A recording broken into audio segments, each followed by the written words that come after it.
Yo.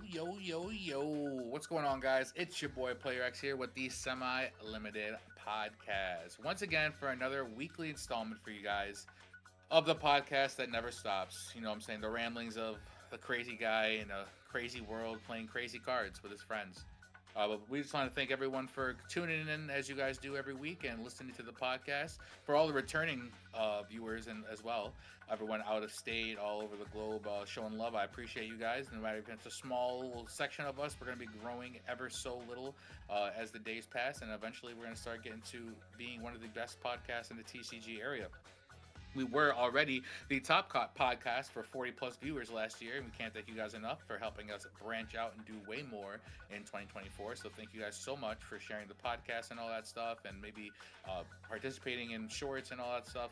I really do appreciate it. So, but on today's episode, we will be joined by a pivotal player in the Syracuse local area community as we dive into some new moves coming from the podcast team, as well as seeing what decks might be viable in this upcoming format on the rogue level, meaning not quite meta, but still able to compete in today's game.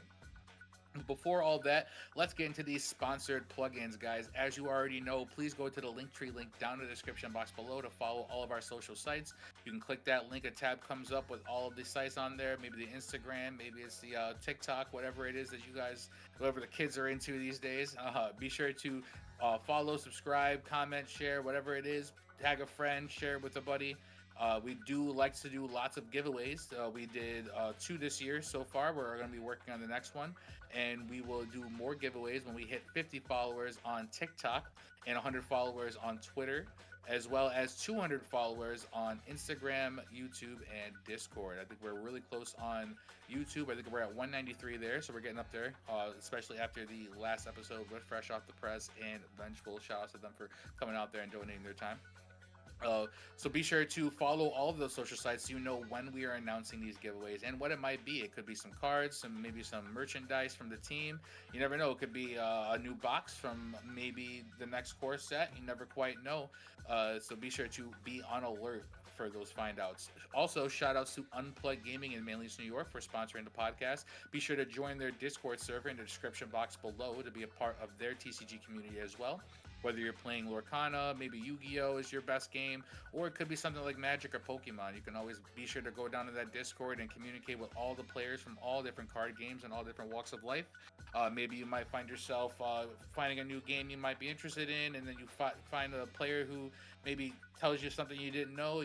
Maybe has a card that you might need. You might want to trade for it, and you show up in store and you tell them that the semi-limited podcast sent you guys over there, and they're probably gonna hook you up for that because we fuck with them over there and they fuck with us over here. So much love to Joe and all them.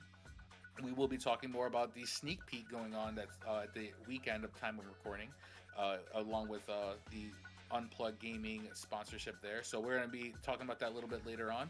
As also, be sure to catch Brad, aka Mr. Perfect, live streaming on Twitch every Saturday night at 11 p.m. Eastern Standard Time. His Twitch will be in our Linktree link down below. You can be sure to click on it, go up there. He's usually deck theorying or crafting. Maybe he's playing Master Duel. He could be playing EDO Pro, maybe some dueling book, whatever it is you guys want to watch or see. He is always down to go and play. And be sure that you're interacting with him in that chat because he does link up with us on Friday for the Friday night wrap up. And you might find yourself, if it's entertaining enough, on the podcast or in the segment. With all that being said, before we start digging in today's episode, I'd like to introduce our guest for tonight's recording. He's been sitting patiently in the back waiting for us. This player is known at all of the Q's locals because he shows up faithfully each week. Unless a natural or family disaster occur, this man is definitely what you call a soldier in the trenches. You know him, you love him, the man himself. Give it up for your man, Myckle Hickman. Hey guys, how's it going? Mike Hickman here.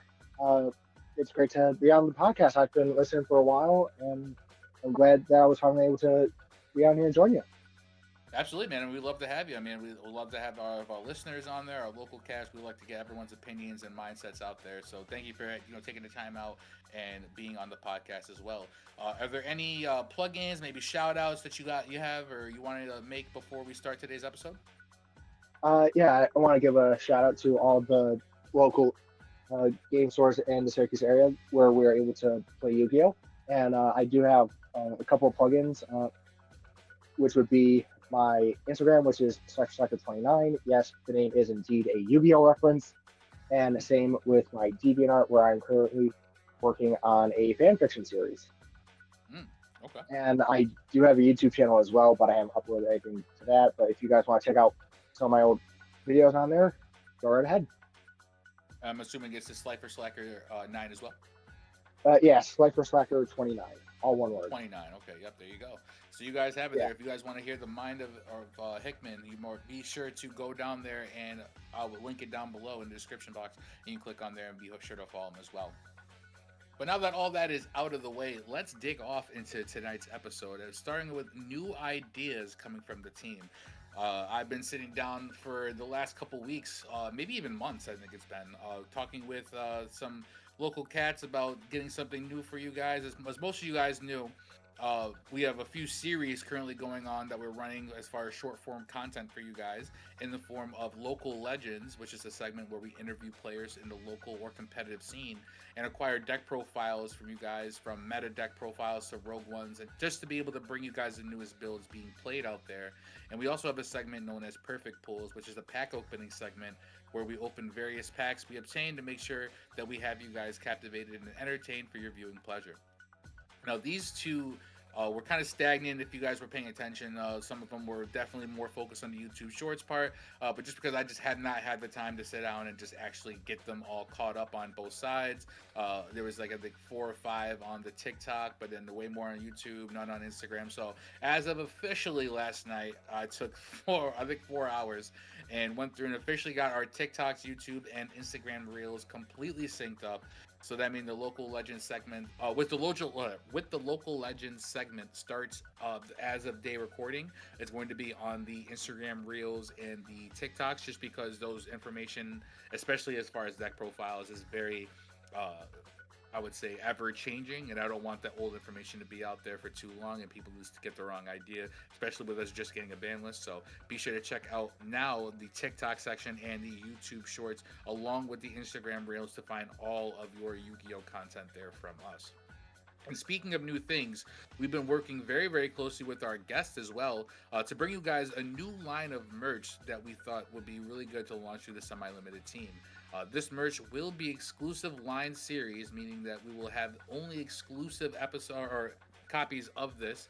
There will be about 50 to, I think, 75 made of every single one, and they were only going to drop every 2 months. And guys, when they are gone, they are gone. Meaning, whether it's 2 months have passed or we sold out on all of our stock or whatever amount we get, once they're gone, they're gone. These are a very, very exclusive line because we've been sitting here with Hickman for about, maybe I would say 5, 6, 7 weeks now. Working on getting the designs down, making sure that the research for it was properly made, that we had the right sort of tag-ins and whatnot. We didn't want to make sure that we get too far away, but it's something simple that I think you guys would really like, and I think that Hickman can take it over. So how about we allow Hickman to explain what this line is, as well as how they tie into the show. All right. Thank you, X. So these hoodies, or well, pretty much when it comes to these hoodies, they are going to be Semi Limited Podcast presents Syracuse Signer hoodies. As for where the idea for these came from, uh, last time I was at a regional, which was the Rochester Regional at Millennium Games a few months ago, I saw a bunch of guys from the Buffalo area wearing shirts or hoodies that said Buffalo or bust. So it's just like, huh, okay, these guys are all wearing stuff that shows what area they represent. So I figured, hey, maybe I can come up with like some kind of team thing for the Syracuse area. So I thought about it, and first thing that popped in my head, Syracuse Signers.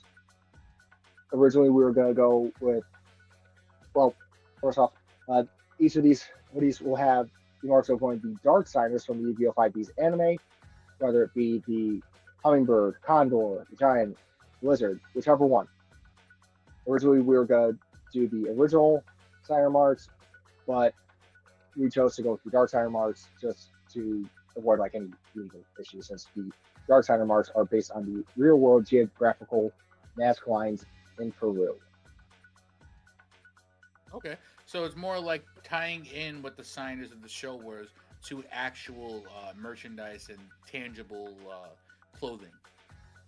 Yep. Yeah. Yeah, and as There you have guys been know, like, oh oh, yeah, continue. God, there have been like some pieces of official merch that have sign marks on, 'em, but like not many. Like I've got like an old you say Kudo shirt from like 10 plus years ago that's got like the mark of the Crimson Dragon's tail on it.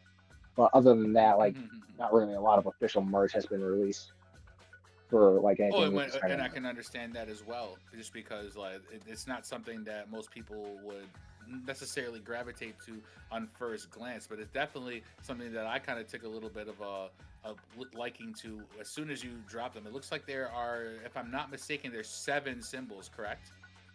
Yes, there's 7 symbols because there are 7 dark signers. Mm-hmm. So we're gonna have 7 Dark Signers. So that means there's going to be 7 additions to this line series, starting with the first one, which is going to be looking like what's the symbol right here? Kind of looking like the sea serpent one. What's that one? Yeah, that one is the mark of the whale. Mark of the Whale. Okay, I said sea Yeah. serpent, but I was just thinking Yu-Gi-Oh types. Oh, yeah, no, like sea serpent is one of those types where it seems like even Konami has forgotten about it. Yeah, I mean, I know water is eventually going to start getting their love, especially with the Yeah, pack that they got coming out with Terminal World. I know ice barriers are getting touched yeah, and all that stuff, so they're definitely going to yeah. start seeing And some. speaking of sea serpents, like one of the ice barriers is a sea serpent. Oh, absolutely. So we're going to, like I Yep. said, have 7 different launches for this, starting with the whale. So what, as Hickman has explained, will be a new line of hoodies. They'll have most likely black and or white base. We might have color, we might not, but it'll depend on how they look with the symbols and the choices, varieties. Like I said, because this is going to be exclusive, so we're going to see what we can get our hands on. But you will have on the front it'll a design that says Syracuse Signers, and then along the back it'll have the podcast symbol. As you guys know, the dual card for the semi-limited logo, and then on the sleeve you're now going to have access to these different signer symbols, which will be very exclusive to each drop. Starting with the whale, as we said, it will probably take effect. I want to say sometime at the end of next month. We are working with our merchandise person to make sure that we have the proper material and we don't want to rush this. So we want to make sure we have the right designs, the right press overs, and all that stuff. So we're going to be taking our time with this. But we did want to let you guys know that we are thoroughly in the works trying to launch this out for you as a new idea. And every 2 months, we will have a new symbol readily available for you guys to enjoy not only a piece of Yu Gi Oh! Anime, but as well as a piece of the podcast as well. Is there anything else you wanted to add on as far as some of the stuff that they can find on these hoodies, or and any of the research that you might have found for this, Hickman? Uh, so when it comes to the one that will have the mark of the condor, to better match up with the anime, that mark is more than likely going to be on the back where you said the semi-limited logo would be, because in Mm-hmm. the anime that mark is so big that it is the only one to be on the person's back instead of their arm. Ooh, exclusivity is what you're telling me, is what I'm hearing. Yep. And yeah, and with that mark, it ended up being the mark of the final boss of season 1. Oh, get out of here! I was unaware of that. Like, I need to Yeah. get my like. I know you've been trying to tell me to get on my anime bullshit and trying to watch up on that. I'm more for Yeah, those who've like listened. I've literally only have listened to the just a DM era like stuff. After Battle City, I just kind of stopped watching.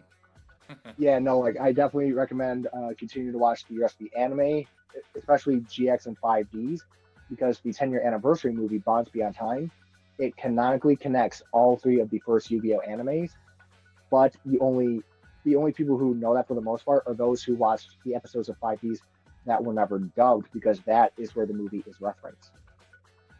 Oh, okay. I wasn't aware of that. See, so Yep. once again, So only Jaden, stuff that you know by being a diehard fan and doing the research, just like Hickman. hey, uh, the anime is what got me interested in the game. So if it wasn't for that, I wouldn't be playing right now.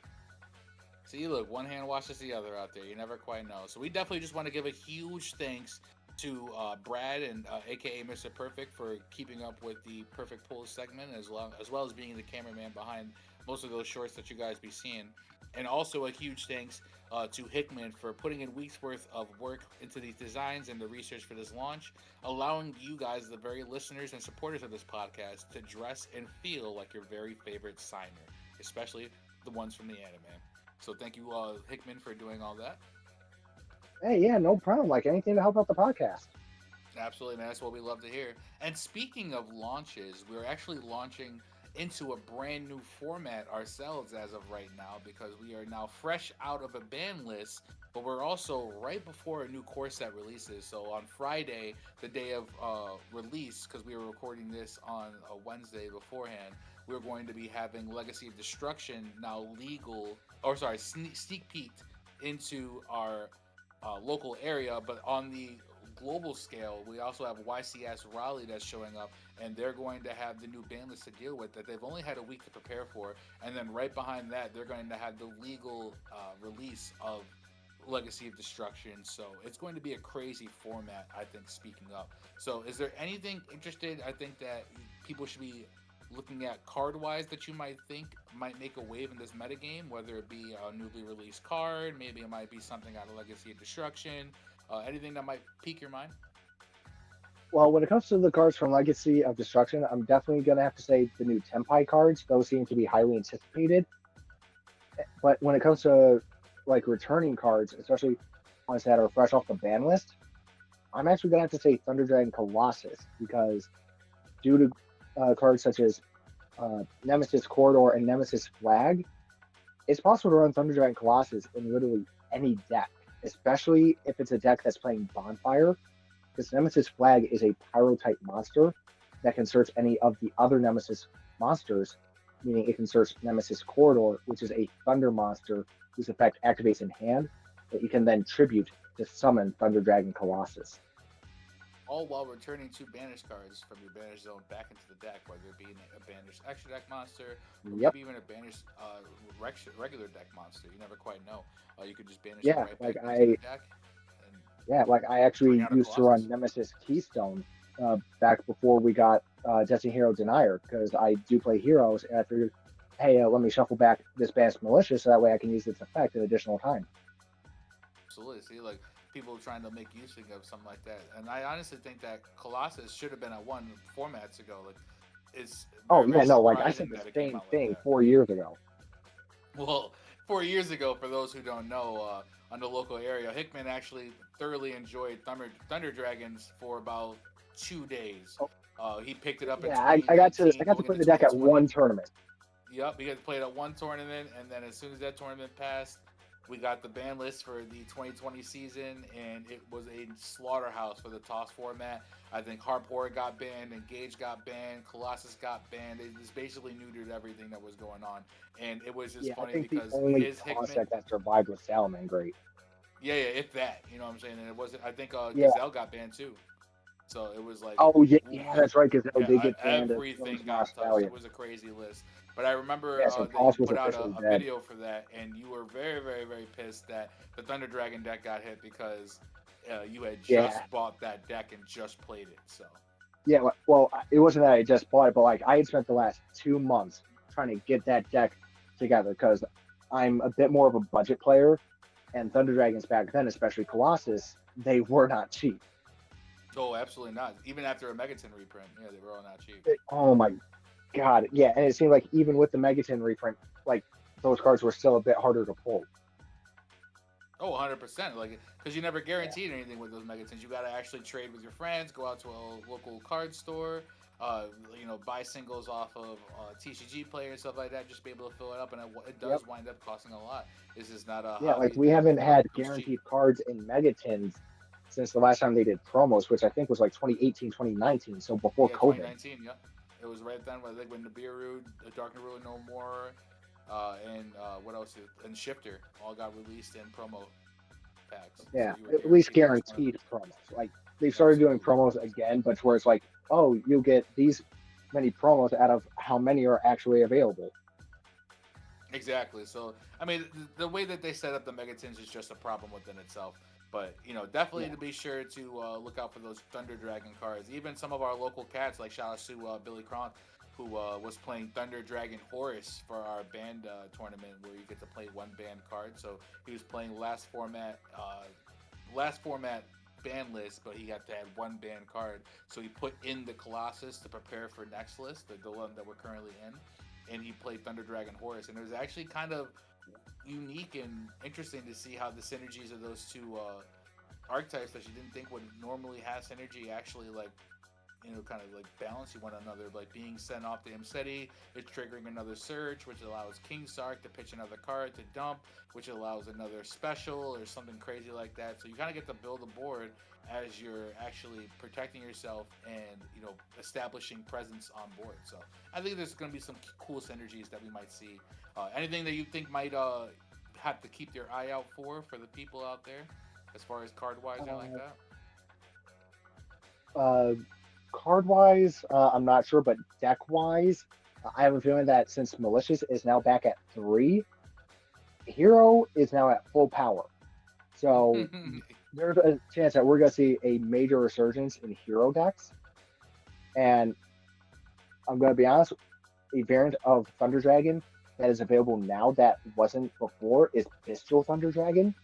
Because with the Bestials, you can more easily trigger off the effects of the Thunder Dragons that activate when they are banished.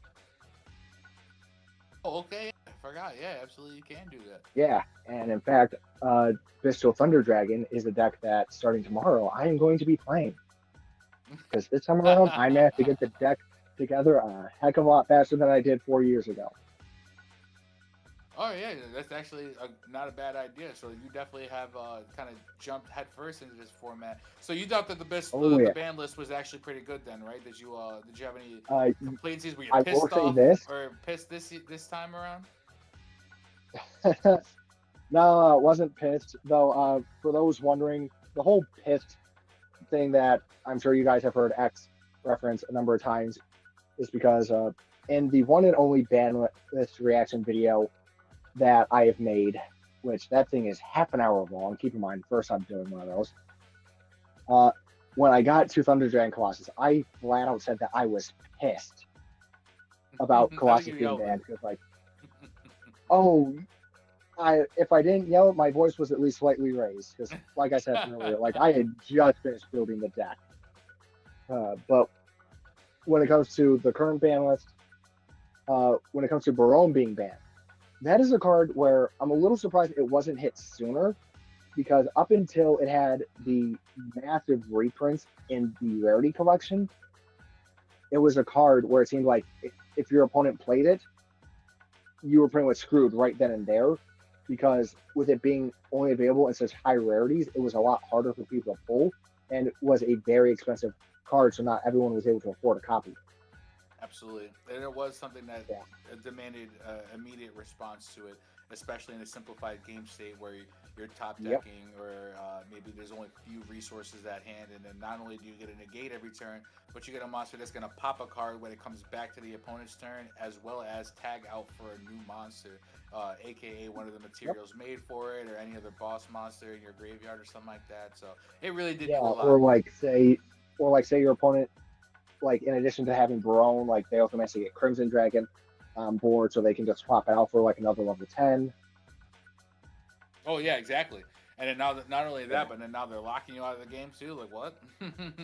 So Barone Yeah. Like definitely had the oh my argument, or was ban worthy. I can understand them taking that off of the end board for Snake Eyes and whatnot like that. But how are yeah. you feeling about Snake Eyes? Are you glad you don't have to play against the pure version? I mean, it's only going to be Fire King players really picking up with that engine. So, what do you think about that hit? Well, so yes, Snake Eye is from what I've been seeing recently, they have been playing Barone a lot. But when it comes to Snake Eyes, I don't think we've seen the end of it just yet. Oh, absolutely not. Even with the Savage and the Link Rebo hit. Okay, so Link Karibo, yes, we are no longer going to be seeing Link Karibo, but we are now going to see an increase in people playing Relinquished Anima because it is another Link 1 monster that can Oh, easily just be 100%. summoned to the board. I Like, agree I 100%. saw like, the first, like, 2, 3 days after the ban list started, I saw so many memes where it was pretty much just like, oh, no more Link Karibo? Here's Relinquished Anima. Yeah, and No, what doesn't help is the fact that Snake Eye has 4 level 1 monsters that they can use to summon it: Oak, Birch, Ash, and Poplar. Absolutely, yeah. And I guarantee they will use each and every single one of them. I guarantee you that. Oh yeah, they definitely will. Do you think that there's any decks that you think that you're going to be seeing maybe this next upcoming regional? Because I don't think you're not going to YCS Raleigh, right? You and Barry, I know, are going No, to I am go. not going to YCS Raleigh. I was Or hoping I to mean, make it to the Catskills Regional a couple of weeks ago because that is the last one here in New York State for the current season before Worlds, but I was not able to make it to that one. mm. I mean, there's also going to be some OTS championships too, so you might be able to still But catch some of yeah, those that next is time. true, which I've never attended one of those. Like truth be Really, you've told, like never gone to an OTS? no, I've never gone to an OTS. I've never been to a YCS. Highest level tournament I've been to above locals is regionals. That's it. Oh, I think that regional personally is a little bit more of a higher level than an OTS championship. OTS championship to me kind of reminds me of like a glorified big locals, where it's usually about anywhere between like 40 to 60, maybe like 75 people max. Where a regional might be anywhere between 100 to even close to Yeah, no, three regionals, they have 350. hundreds of players. Yeah, Which exactly. So you first never time I quite went to know. a regional, like I didn't realize how big it was going to be. Like I was in high school at the time. I was only going to tournaments once a month. I get there, the line was out the door. I was like, oh my god! As I'm filling out my deck list sheet after paying my entry, I hear them announce, "Attention, Yu-Gi-Oh players! Attendance cap has been reached." I was like, wait, there's an attendance cap? Thank God I paid when I did. Yeah, for real. Because like some people don't even know that they'll take that 2, 3, 4 hour drive wherever it is, get there thinking Yep. that they're about to play Yu-Gi-Oh all day, and then get capped out. I know it's happened to Joey and Walters. I know it's happened to Barry a couple times. Especially Yep, when you're the I saw driver it of those happen things. at a Catskill regional one time before COVID happened. Mm-hmm. Like like me and Barry, along with Ben and Kenny, like the four of us got there, and thank God all of us had pre-registered. Which thank God that is now something that we can do because I don't think that was something that was available at the time of my first regional. And like they had to turn away like anywhere from like 50 to maybe 70 players because they didn't pre-reg and attendance had been reached. Especially when you're going with your friends and stuff like that, you're making the trip out there, you're driving, you're having a great time. You just want to make sure that you Yeah. guys are all playing and you guys are all able to at least have access to the tournament because it would suck to have that go out there. But even still, they might put some more regionals out there. But I mean, even for like maybe an OTS championship that we might be able to get you out to, you think that there's any decks or something like that that people should be looking out for now that the ban list is out and that we're going to get Legacy of Darkness next couple weeks? Uh, yes, one deck that right now is currently Rogue, but has the potential to move up to tier two is Ubel because it's got two new cards coming out in the upcoming Legacy of Destruction. One of which is a field spell. Yeah, Nightmare or whatever the like Throne of Nightmare, whatever it is really nice. Yep, yeah. I don't remember exactly what it does off the top of my head, Everything you but need I it to. do know. Yeah, yeah, that I do remember, and like it will greatly boost the power of the deck. And as a It's basically GX just a deck that fan, wants like to pop itself. So yeah, and as a big time GX fan, like I am definitely excited to see that Ubel has gone from just like this niche little deck that people would build just for fun to being a now actually viable deck. yeah, Like contender. yeah, like when I saw Phantom Nightmare get announced and that the cover card was a new Ubel monster, oh I freaked. You know, it's funny. I think now that because I some people don't know that we have collecting banners, I guess, from the core sets that come out, and we try to collect as Yep, many as we I've can got for a local few players, banners just to hang myself. them up and just yeah, exactly, just to decorate people's people's houses and workspaces and whatnot, like such as yourselves. But for our podcasting room, we have them out there too. And if you notice, a lot of the last sets have all been dragons on the covers except Uh, for Phantom Nightmare, which has so literally yes Bell on it. and no. So yes and no. And this goes back to some of the lore established in the GX anime. While Yubel is a fiend type monster, the character Yubel was actually originally human, but then they were infused with the power of a dragon, which is why Yubel's evolved forms, Terra Incarnate and Ultimate Nightmare, as well as even the new fusion monster, the Loving Defender Forever, That's why they have all those draconic features. Oh, I was unaware of that. I didn't know that there's actually fusion with dragons. So he's this man's over here fusing with Albaz over there, activating Albaz on himself.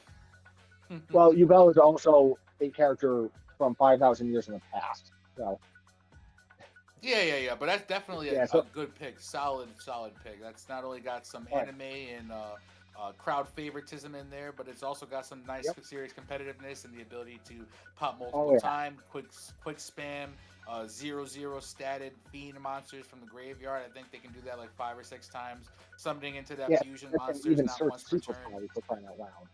Oh, they got 100%. Yeah, they've got a whole big arsenal and a nice toolbox that they're getting access to. So I think that Oh, yeah. definitely is one of the better decks that you should be looking out for. And I think Ben said that in the last episode too. He was another advocate for Yubo being one of the decks that people should be looking out for because it might be one of those shake-up decks that people aren't ready for. When you sit down across from a regional or a YCS level, you better be ready and know what it does. I'll tell you that.